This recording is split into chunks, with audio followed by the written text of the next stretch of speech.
nama hedduu wal ajjeesise, nama hedduu rabbii waliif buuseera. Sababa kiyya namni wayii hedduu wal dhabeera. Garuu namni hunduu na jaalataa jira. Assalaamu alaikum warahmatullahi wabarakaatu. Kabajamtootaa fi jaalatamtoota qaqqaaliiwwan ilmaan Oromoo idil addunyaa irratti argamtan. Nageenyi kabajaa fi jaalalaa bakka jirtanitti isin haa qabu jechaa. Warroonni mana kanaaf haarawwataa ta'an sabiskiraayib gochuudhaan warroonni mana kanaaf miseensaa ta'an ammoo sheer like gochuu hin dagatinaa. Yaada keessan karaa koomentiitiin ibsadhaa. Seenaan seenaa ajaa'ibaa isin fayyada waan ta'eef haga xumuratti hordofaa. Ani nama hedduu wal ajjeesiseera. Sababa kiyyaa namoonni lubbuu wal baasan lakkoofsi isaanii haganaa miti. Nama baay'eedha. Akkasumallee namoota hedduu ammoo rabbii walitti buuseetiin jira. Namoonni akka wal jaalatanii fi wal dhihaatan sababa kiyyaan adda fagaataniiran. Namoonni maatii tokko irraa dhalatanii fi maatii tokko keessa wajjin guddatan sababa kiyya akka diinaatti wal jibban. Haadha manaatii fi abbaa manaa gidduu seenee addaan baaseetiin jira. Namoota addunyaa kana keessaa namni na jaalanne hin jiru. Na jaalachuudhaaf ani na jaaladhaa jedhee osoo hin taane nama ta'uun bichaan gahaadha. Namni nama ta'e kamuunuu na jaalata. Hedduu an jiru dhageenyaan barbaadanii bakka an jirutti na dhufan. Halkan keessa waa'ee koo yoo yaadatan irribni isaanii qabu. Osoo waan koo yaadan lafti itti biriin. Qilee gamatti yoon argan qileessanii badan malee ana irraa hin hafan. Namoonni hedduun akka an gaarii ta'etti na yaadan. Namoonni hedduun waa'ee kiyya osoo hin beekin natti dhiyaatan. Gariin namoota waa'ee kiyya beekanii natti dhiyaatan. Hedduutu namoota ka waa'ee kiyya osoo hin beekin natti dhiyaataniif. Sababa rabbiin irraa fageenyaa ta'eefii jira. Akkasuma jidduu namoota osoo na hin beekin natti dhiyaatanii seenuudha. Walitti buusee addaan baaseetiin jira. Ammallee maatii wal jaalatan jibbaa jidduu isaaniitti uume gargar fageesseetiin jira. Ani nama na beekee natti dhiyaateef buhaadha. Nama osoo na hin beekin natti dhiyaateef kasaaraadha. Garuu namni kamuu akka an gaarii ta'etti na yaada. Ilma namaa keessaa kana jibbu hin jiru. Sheekallee ta'uu danda'a, qeesii ta'uu danda'a, abbaa amantaa ta'uu danda'a, ammallee hordofaa amantaa kamuu ta'uu danda'a. Hundinuu na barbaada. Ani eenyu jedha. Isin eenyu jettaniin kamuu gaariitti yaadu. Namni kamuu wanta barbaaduu fi argachuu fedhu. Garuu ammoo inni ammoo nama jidduutti hammeenya facaasa. Namoota hedduu addaan baaseetiin jira.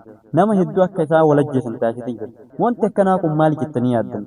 Yeroo kana keessatti namni maaliif wal ajjeesa? Namni maaliif rabbi walitti bu'a? Jidduu namaatitti maaliif rakkoon garaagaraa uumamu wanti tilmaamame? Kana bichaa miti. Namoonni sababa kiyyaaf baharatti dhuman lakkoofsan qabanii jedha. Namni waa'ee kiyya yoo yaade bahara hin arguu jedha itti bada. Gammoojjis hin sodaatu keessa qaxxaamuraa jedha. Waa'ee kiyya yaadatee jennaan namni bakka an jiru deemuu malee karaa kana maaltu na mudata inuu hin yaadatu jedha. Ajaa'iba! Inni jettanii yaaddan inni akkanaa kun ka jidduu kennaa fi jidduu rabbii kennaa adda fageessa. Ammallee jidduu kennaaf jidduu nama wal jaalannu addaan kan nu baasu inni jettanii yaaddan. Mallattoo gaafii isinitti ta'ee ture wayii moo deebii argattaniittan? Deebii argattanis bareeda. Yoo mallattoo gaafii isinitti deebiin nu bira jira. Namoonni hedduun akkuma yaada isaaniitti akka gaarii ta'e qofatti faayidantu jira. Garuu inni gaarummaas hammeenyas qaba. Innis maalidha? Addunyaadha. Duniyaan tun yoo akkatti hojjetaniif akkatti qabatan beekan ganda milkeedha. Addunyaatti gammachuun jiraatta, aakiratti jannata bitatta. Addunyaatti si kabajjisiisti, aakiratti sadarkaa si kaafti. Namni akkaataa na dhiyaatuun beekee na dhiyaate nan fayyadaa jette. Eeyyee addunyaan yookaan maallaqni akkaataa namni itti dhiyaatu itti fayyadamaa fi akkaataa qabiinsaa akkaataa itti gahinsa yoo beekte si fayyada. Faayidaan duniyaa addunyaa irratti haga dandeetteen jiruu fooyya'aa jiraachuu, mana gaarii qabaachuu, bakka hiriyaan kee argametti argamuu, hin sadaqachuu, ammallee akkasuma hin hajja jettee akka ta'e jettu zakaa baasuu keenan akka itti baastuu fi yoo dhibamte akka itti yaaluu dandeettu dhibama akka itti yaaluu dandeettu taasisa. Rahima kan kee karaa akka itti gargaartu si taasisa. Kunniin bu'aa addunyaati. Wantoota addunyaa irratti qabeenya qabaachuun yookaan duniyaa nu qabaachuun nu buusu keessaa isa tokko. Duniyaaf faayidaa qabaachuu keessatti sahaabonnis ragaa bahanii rasuulillee ragaa bahee jira. Alayhi salaatu wassalaam. Sahaabaan radiyallahu anhum qanii tokko rasuulatti dhagaan. Maal jedhan? Zahaba ahlu dusuuri bil ujur. Yusalluuna kamaa nusalli wa yasuumuuna kamaa nusuum ويصدقون من فضل أعمالهم ندورا كتنيتين جران نرى فقاتن مالين آكرا دلقات قرآن نرى فقاتن إن ودك أبين يكبن إن تجد صحابة تجد إن نجد رسولان جد ما تأني نرى فقاتن من صلاة أكما صلاة نجد ليلين ولي آبتا قرآن ولي قرآن صلاة وجه صلاة جهادا ولي جهادا صوما ولي صوما سنة واجب قالوا ويصدقون من فضل أعمالهم هفعليك أبين إساني الرا هي صدقة والربي نتكني الرا أفرا صدقة كجهادا برباش بك جهادا كمسكينة برباش بك مسكينة كرهيمة برباش بك كرهيمة تباسني دنيا ساني صدقة جدا إسانو قبن صدركا ساني سنتلقبو هندن دي رسولك صلى الله عليه وسلم ما جانين ذكري سان جدني صدركا سنتي إهاتنين اتهمن إنو تصحابت دنيان دريس هي سرن تعلم جن رسول الله ما جرّه إيجاسان صدقتا جرّات إسن ذكري كان جدّاني اتمن أكبود هو صحابان قالني ذكره في التوفتان مالك تكابني دنيا ياد دون ثاني آخرات أوانتس بكسان صدقان شوفتان نذكري كان شوفان نتبيهن جرّي يوسان أكنا جدّوا عن سكاني جرّي أبوتين كبنيس لجهان warroonni qabeenya qaban dhageennaani jara waliin jecha jalqaban dubbiin akiraa dhagaa maa nafaan jettee hin jirtu yookaan ammoo irraa fudhuu hin dandeettu nama waan tokko jedhe ati akkami jettee hin dandeettu waan ta'e faana jedhan ka akiraa dalagachuu jiran ammallee sahaabaan rasuulatti deeban warroonni qabeenya hin qabne yaa rasuula rabbii dubbii ati qanii duraa nutti himtisan warri qabeenya qabu yaayyoo dhagaye nu faana jecha jedhanii duraa dhagaan qabeenya waa ati nutti himtisan amma ammoo isaanii illee nu faana jechuu jiran ammallee jarri sadarkaa keenya dura yaayyoo kuteedhaniin nu bira dabare ajaa'ib kun ni'imaa rabbiiti abbaa fedhe irratti rabbiin tola oolaa jedhani rasuulli sallallahu alaihi wasallam sadarkaa kanatti duniyaan karaa halaalii yoo qabaateef bakka irraa fuutuuf bakka itti baaftu yoo beekte sadarkaa kan ta'u si fuutu kun ammoo bakka akka duniyaan jettetti warroota na beekanii na dhiyaataniif ani bu'aa guddaadhaa jetteetti eeyyi duniyaa bu'aa nama beeketti dhiyaate akkaan namoota osoo natti hin beekne dhiyaataniif ammoo miidhaa guddaadhaa jetteetti namoonni hedduu duniyaa kana waan guddoo ganda abadii yookaan ganda jireenya isii boodaan wanti biraa hin jirretti fakkaata sababa kanaa irraan maal godhan qabeenya namaa fudhatan qabeenya namaa fuudhanii dhoowwatan hin waakkatan sababa qabeenya namaa fudhachuudhaaf lubbuu namaa baasan kana booda hoo namni kun qabeenya namaa yeroo fudhatu ofii guddachuudhaaf ofii duroomuudhaaf ofii jiruu fooyya'aa jiraachuudhaaf qabeenya namaa fudhatu rabbiin addunyaa irratti jireenya isaallee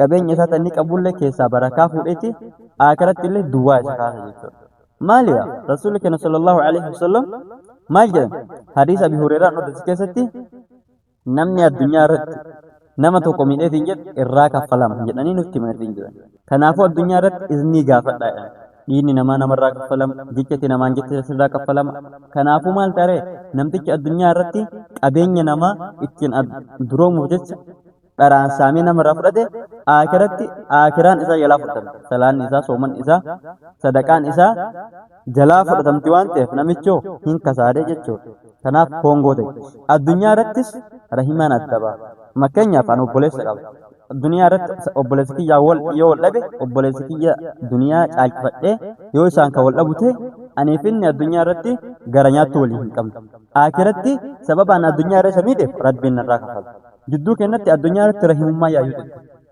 gara nyaattu ni dhaban aakiratti ammoo xaariin kiyya narraa fudhan miidha sambichaa miti nama tokko addunyaa kanarratti yoo ati miidhe haga dur namni sun seenaa badaan si yaadata bara akkasii yeroo akkasiitti namni kun akkana godhe jedhee si yaadata adarsi arguun hammeenya itti dhaga'ama malee gaaruun itti dhaga'ama kun miidhaadha akka sammuu nama waaqafu tokkotti sababa kan keetiin namni dararamu waa'ee kan kiyooltu namni dhiphachuun namni akka hamatti si yaaduun miidhaa addunyaa keessatti keessaa tokko kanaafuu namni kallattiin taaneen duniyaatti yoo dhiyaate duniyaa jecha yoo nama ajjeese duniyaa jecha yoo rahim adda kutte duniyaa jecha obboleessaa yoo dhabe duniyaa jecha haadhaaf abbaa yoo wal dhabe addunyaan miidhamu faayida miidha qanna eenyuun miti nama addunyaa akka itti fuudhanii fi bakka itti baasanii hin beekne miite jechuudha kanaaf seenaan addunyaan nutti dhugaadha. Duniyaan namaa fi rabbiin adda baasti eeyyanii baasa. Fakkeenyaaf namni dafee duroomu yookaan karaa qaxxaamuraatiin dabaruuf jecha maal godha? Dhala kenna. Birrii 100 kennee 150 fudhata. Kaayyoon isaa maali? Duroomee qabeenya argachuudha. Rabbiin dhala haraam taasiseetiin jira. Azaaba isaallee himeetiin jira. Addunyaa irratti barakaa namarraa footu. Namni dhala nyaata qajeelanii dhaabachuu hin danda'anii jira akhiratti. Kanaafuu namichi dhala nyaate akhiratti illee azaaba isa eeggata, addunyaatti illee azaaba isa eeggata. Azaabni addunyaadha wanti inni hojjete barakaadhaaf. Rabbitu dubbate. Akhiratti illee qajeelee dhaabbachuu hin danda'u irraa gaafata malee dhala nyaata irraa.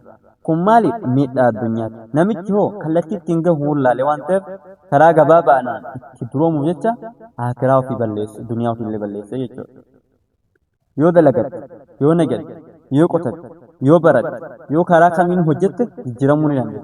Eenyu jiraana gargaarsa rabbii keessa jiraannaan. Garuu ammoo karaa qaxxaamuraatiin duroomoo yoo itti rabbii walitti buutee akiraan ta'es duniyaan ta'ellee kasaaraa. Kanaaf barnoonni keenya irraa waa'ee duniyaati. Duniyaa yookaan maallaqa nu jennu kana jechuudha. Maallaqni nama itti fayyadamu beekuuf milkii. Nama bakka fuudhu beekuuf milkii. Nama bakka itti baasu beekuuf milkii. Maal godhu? Jannataan beeku.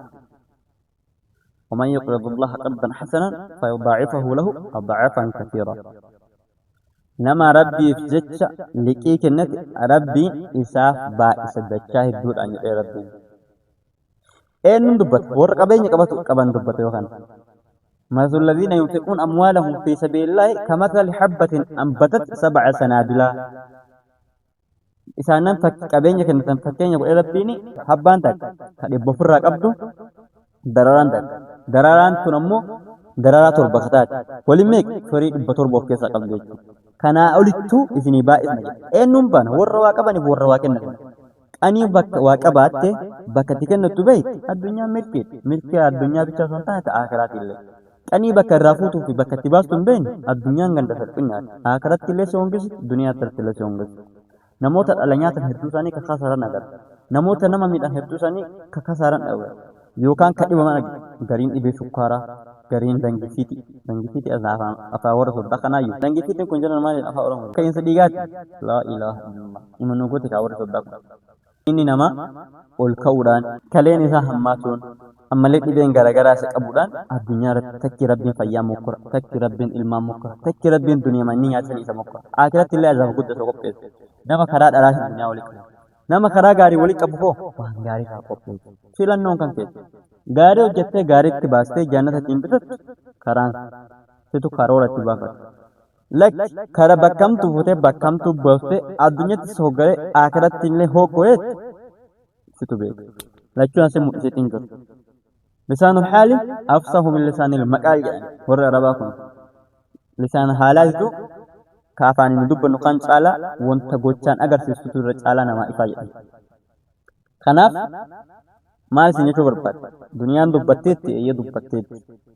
Hojii isiitiin dubbatte waan ta'eef kan isin hojiin dubbattan afaan isinitti hime. Akkuma gaarii fuudhaa bakka gaariitti baasaatii jannata rabbii argadha. Walii rabbi nu haa michee. Jannata fi rabbi waliin nu haa kennu isiniin jedha. Wassalaamu alaikum warahmatullahi wabarakatuh.